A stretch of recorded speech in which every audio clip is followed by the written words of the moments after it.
What's up, guys? Cajun here, and hopefully I have enough room for this, but I'm finally here with the Community Livestream recap. I'm sorry I'm late, boys and girls, but you could probably hear that I'm sick, so rip. But yeah, I got sick Friday, and I was just tired when I got back home from classes and stuff, and so I really didn't record, plus my voice was kind of still weird. Saturday I was dead. I felt worse, kind of, but it was kind of going away at the same time, but my voice was still kind of shitty. And then Sunday we had the parade in New Orleans. Hopefully I might do a vlog for that, but I didn't really get much footage, so I don't know.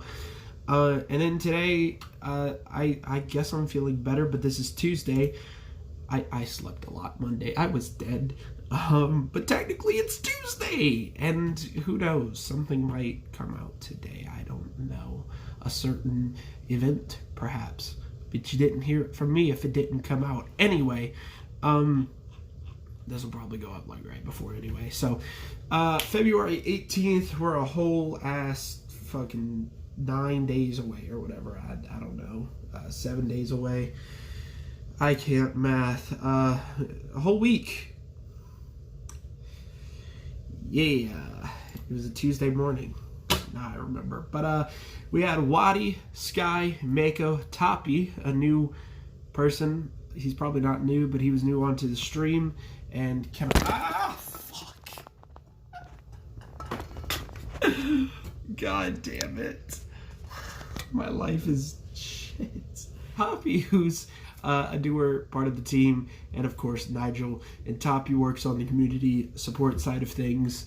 And so they really talked about the Rewind event in the past, how it was still going on.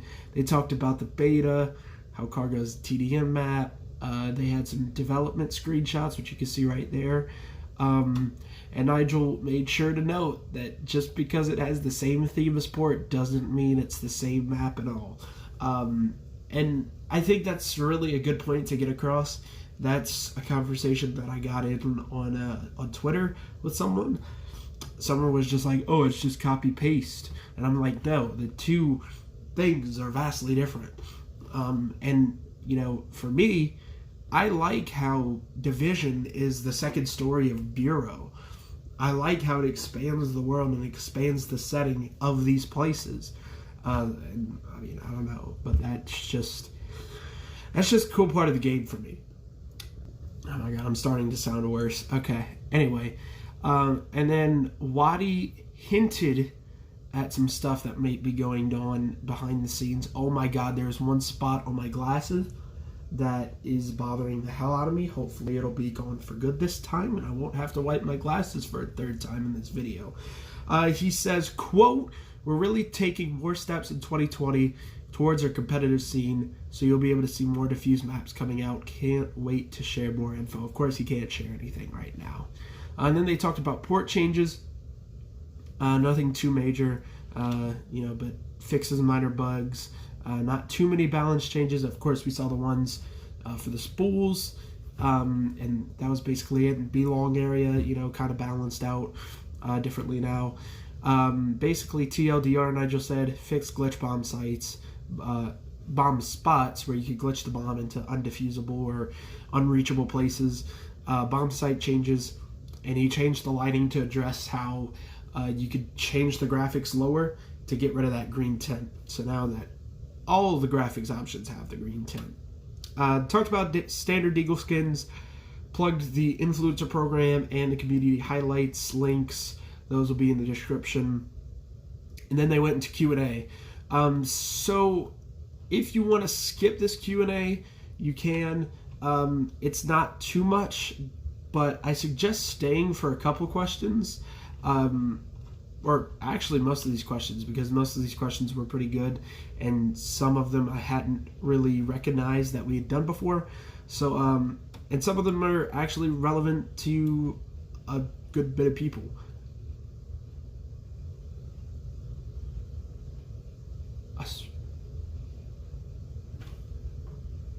I swear I'm hearing voices. Okay, now I'm scared because I'm alone, and it's during the break.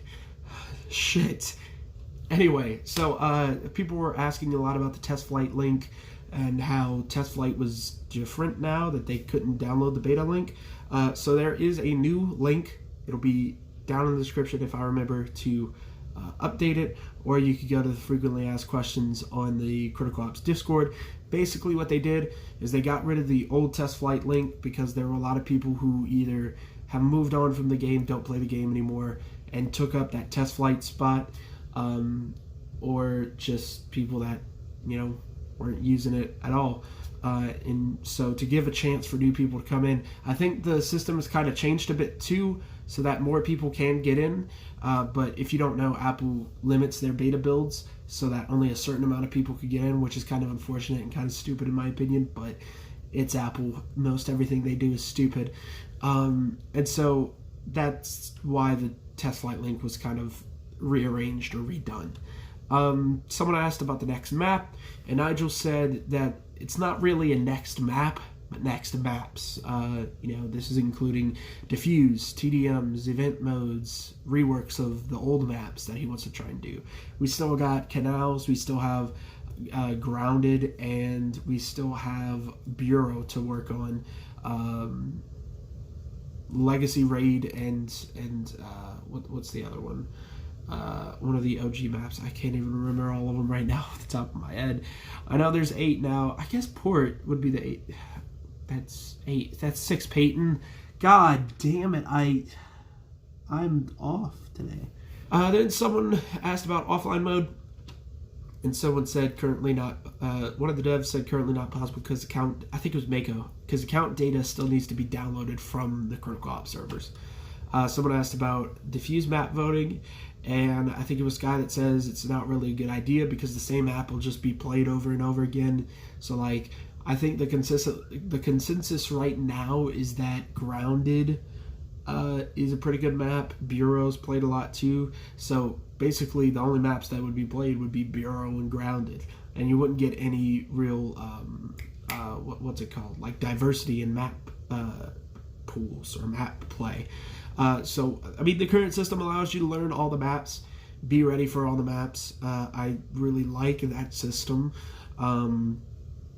And then also queue times would probably be a shit ton longer because, you know, you're just looking for a singular map. So something that's not really probably going to be added anytime soon. Someone asked about voice chat, and I know I've talked about this one a bunch of times, but I think it was Sky that also finally said it. Finally said the reason why they haven't done it yet, and it's mostly because you know, they're obviously thinking about it. They obviously want to put it into the game because a lot of people keep asking, but they're also thinking about, okay, well, how does it affect lower end devices? They want to keep these people that still play on, you know, Galaxy S6s or 7s, I don't know what's the lowest you could play on, but like these lower tier devices for people that, you know, can't afford a Galaxy S10, a Galaxy S20, an iPhone 11, an iPhone 10, and stuff like that.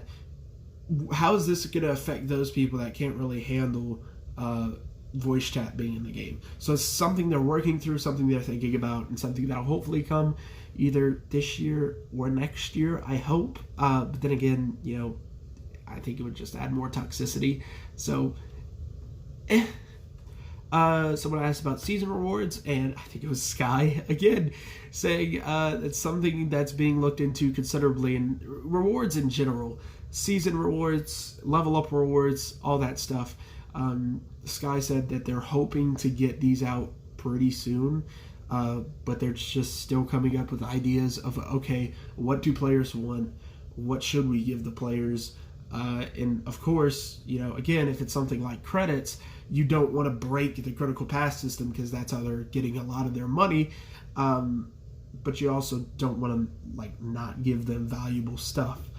So for example, like season skins, I would definitely use season skins, like the preseason critical pass skin.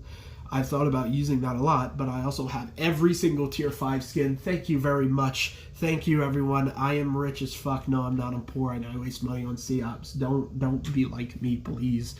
But, you know, it's just that they're still trying to come up with ideas of what to give us and what's balanced, I guess. technically.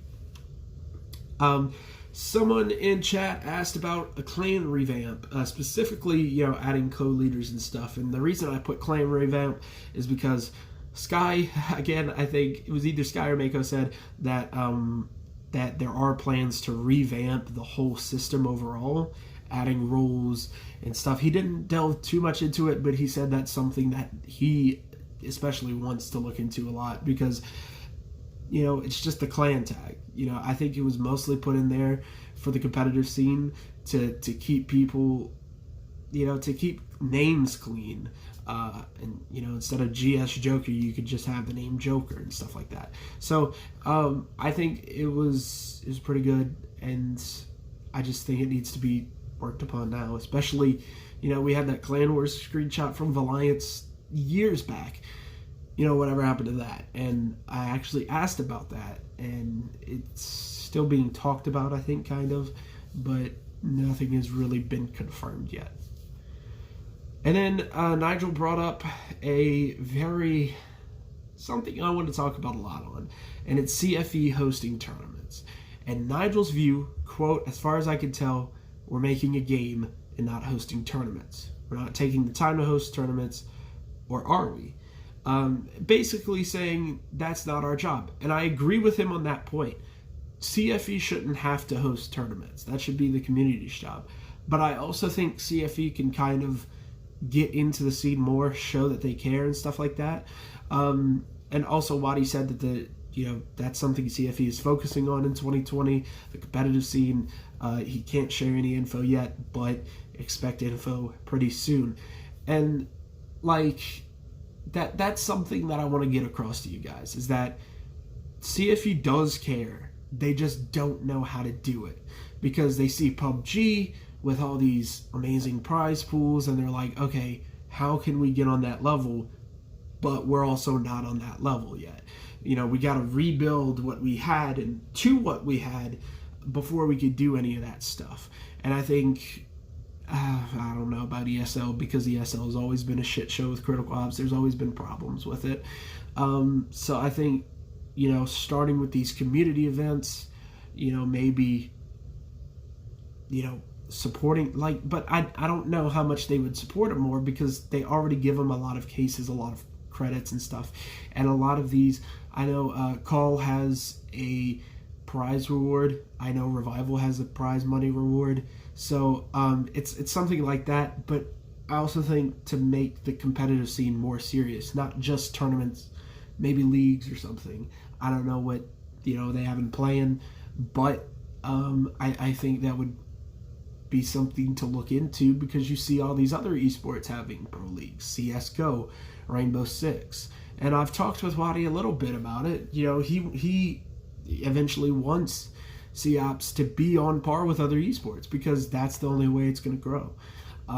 So I mean, we'll see what happens. Also, diffuse maps are a big thing as well, especially if we're going to have best of fives. We could definitely have best of fives now.